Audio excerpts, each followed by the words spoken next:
Kapten Timnas Indonesia Jay Itzes mengungkap peran besar dukungan supporter dalam membentuk mentalitasnya sebagai pemain profesional di Liga Italia bersama Sassuolo.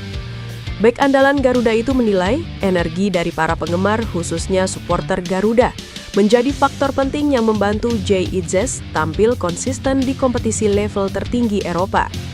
Nama Jay Itzes kini semakin dikenal publik sepak bola internasional setelah tampil reguler di Serie A bersama Sassuolo.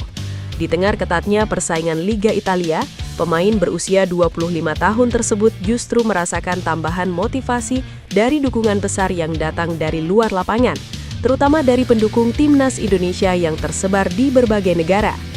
Dalam wawancaranya bersama Serie A, Itzes mengaku dirinya sangat menyadari besarnya antusiasme supporter Indonesia. Dukungan tersebut bahkan terasa kuat melalui media sosial, yang menurutnya menjadi bukti nyata kecintaan fans terhadap tim nasional. Ya, saya tahu di Indonesia pendukung kami ada di seluruh dunia, terutama di media sosial. Sungguh luar biasa melihat dukungan itu, bukan hanya untuk saya, tetapi untuk seluruh tim nasional, kata Jay Itzes. Bagi Jay Itzes, ekspektasi besar publik bukanlah tekanan yang membebani kariernya. Sebaliknya, ia justru menjadikannya sebagai sumber energi tambahan setiap kali turun ke lapangan, baik bersama klub maupun Timnas Indonesia.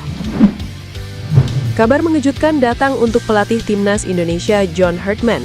Di tengah situasi yang sempat membuat namanya meredup, si anak hilang Timnas Indonesia, Maes Hilgers, justru dikabarkan masuk radar raksasa Eredivisie PSV Eindhoven. Padahal musim ini Hilgers lebih sering berkutat dengan ruang pemulihan dibanding lapangan pertandingan. Situasinya makin rumit karena negosiasi kontrak baru dengan Twente tak kunjung menemui titik temu.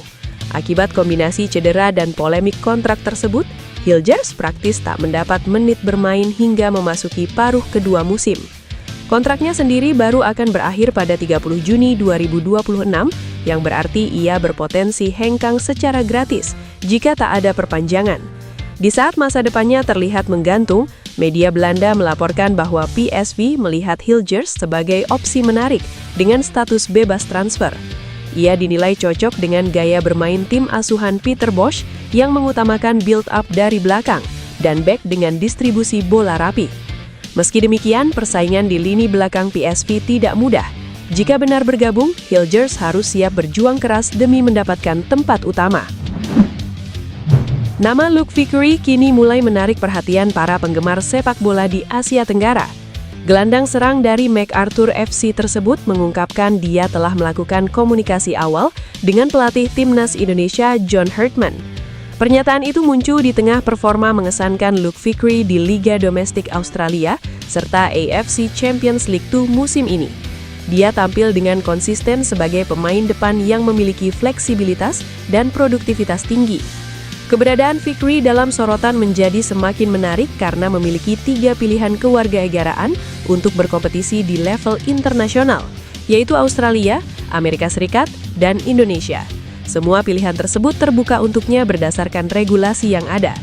Faktor Indonesia menjadi semakin penting setelah terungkap jika Luke Vickery memiliki keturunan dari Medan, Sumatera Utara. Latar belakang tersebut kini mengaitkan namanya dengan upaya regenerasi Timnas Indonesia. Timnas Indonesia memasuki fase baru pada 2026 setelah penunjukan John Hartman sebagai pelatih kepala. Kehadiran pelatih asal Kanada tersebut membawa harapan besar bagi kebangkitan skuad Garuda di pentas internasional. Perubahan langsung terasa dalam proses persiapan menghadapi FIFA Series 2026. Hartman mulai membangun komunikasi intens dengan para pemain, termasuk sejumlah pilar utama yang selama ini menjadi tulang punggung tim. Ia menekankan pentingnya disiplin, kerjasama tim, serta identitas permainan yang jelas. Menghadapi FIFA Series 2026, Hartman dihadapkan pada tantangan besar dalam menyusun komposisi skuad. Ia melakukan seleksi ketat untuk memastikan hanya pemain yang benar-benar sesuai dengan sistem yang diusung yang akan dipanggil. FIFA Series 2026 menjadi ajang perdana bagi Hartman untuk membuktikan kapasitasnya. Turnamen ini bukan hanya sekedar uji coba, tetapi juga momentum untuk mengukur sejauh mana perkembangan tim di bawah arahannya. Secara realistis, target utama adalah membangun chemistry antar pemain dan menemukan komposisi terbaik. Namun, bukan berarti Timnas Indonesia tidak membidik hasil maksimal. Bermain di hadapan publik sendiri menjadi keuntungan tersendiri bagi skuad Garuda. Dukungan supporter diharapkan mampu menjadi energi tambahan dalam setiap pertandingan. Kiper Timnas Indonesia Maarten Paes langsung dapat julukan baru usai tampil ciamik bersama Ajax Amsterdam. Maarten Paes mencatatkan penampilan keduanya untuk Ajax saat mendatangi markas Zwolle pada pekan ke-25 Liga Belanda 2025-2026. Mentas di MAC Park Stadion, Minggu, kiper Timnas Indonesia itu berhasil clean sheet. Kedua kubu berbagi poin usai bermain imbang 0-0. Paes bermain gemilang dengan mencatatkan 2 penyelamatan. Salah satu aksi hebat dia terjadi ketika menepis tembakan Koen Kostans di area penalti. Clean sheet perdananya bersama Ajax Amsterdam dicatat dengan cara cukup unik. Pada laga tersebut, Maarten Paes mengenakan topi. Topi dikenakan kiper Timnas Indonesia tersebut pada laga yang berlangsung di panas terik. Netizen langsung menjulukinya dengan Genzo Wakabayashi. Genzo Wakabayashi adalah salah satu tokoh ikonik dalam anime Kapten Tsubasa.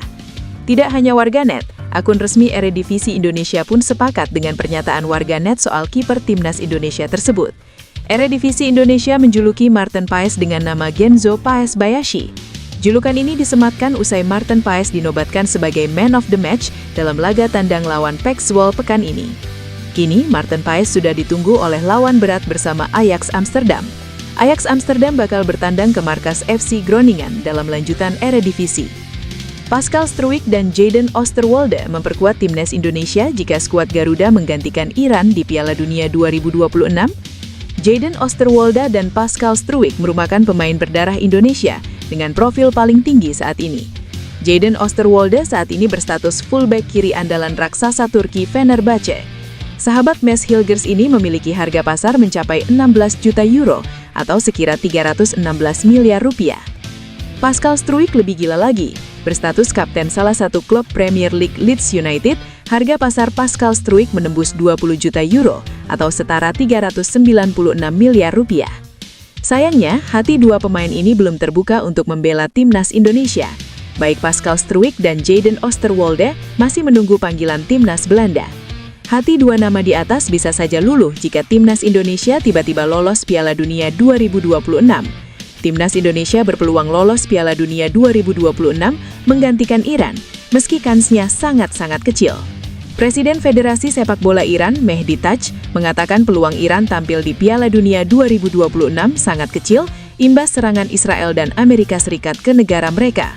Opsi terakhir adalah Oman dan Timnas Indonesia yang sama-sama melaju ke babak keempat kualifikasi Piala Dunia 2026 zona Asia. Timnas Indonesia terus mengapungkan asa tinggi untuk tampil sebagai yang terbaik di ajang FIFA Series 2026. Mentas di Stadion Utama Gelora Bung Karno, Jakarta, FIFA Series yang digagas FIFA akan berlangsung dari 27 hingga 30 Maret. Selain Indonesia yang berstatus tuan rumah, 3 negara lain yang juga ambil bagian adalah Bulgaria, Kepulauan Salomon, dan Saint Kitts and Nevis.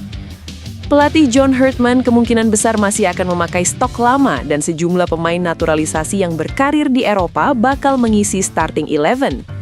FIFA Series menjadi target penting bagi PSSI setelah gagal lolos ke Piala Dunia 2026 yang berujung pemecatan massal di tataran pelatih. Satu dari sekian bintang yang masuk daftar andalan sekaligus tumpuan, siapa lagi kalau bukan Jay Itzes. Raksasa Jerman Bundesliga Wolfsburg dikabarkan bakal mempermanenkan status dari Jensen Schild setelah puas dengan penampilan dari bek keturunan Indonesia tersebut. Disebutkan Wolfsburg sangat senang dengan penampilan dari kinerja Schild selama menjalani peminjaman. Juara 1 kali Bundesliga itu mengambil keputusan bulat untuk mempermanenkan status Schild.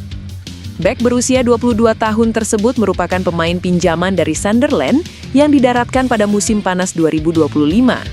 Belum diketahui respons dari The Black Cats perihal rencana dari Wolfsburg untuk Schild tersebut.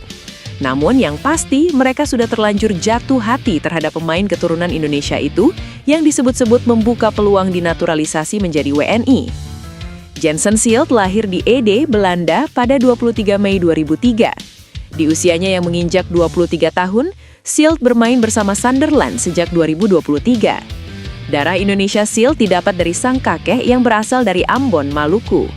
Berposisi sebagai bek tengah dengan tinggi 1,92 meter, Jensen sejatinya belum pernah membela timnas Belanda di kelompok umur,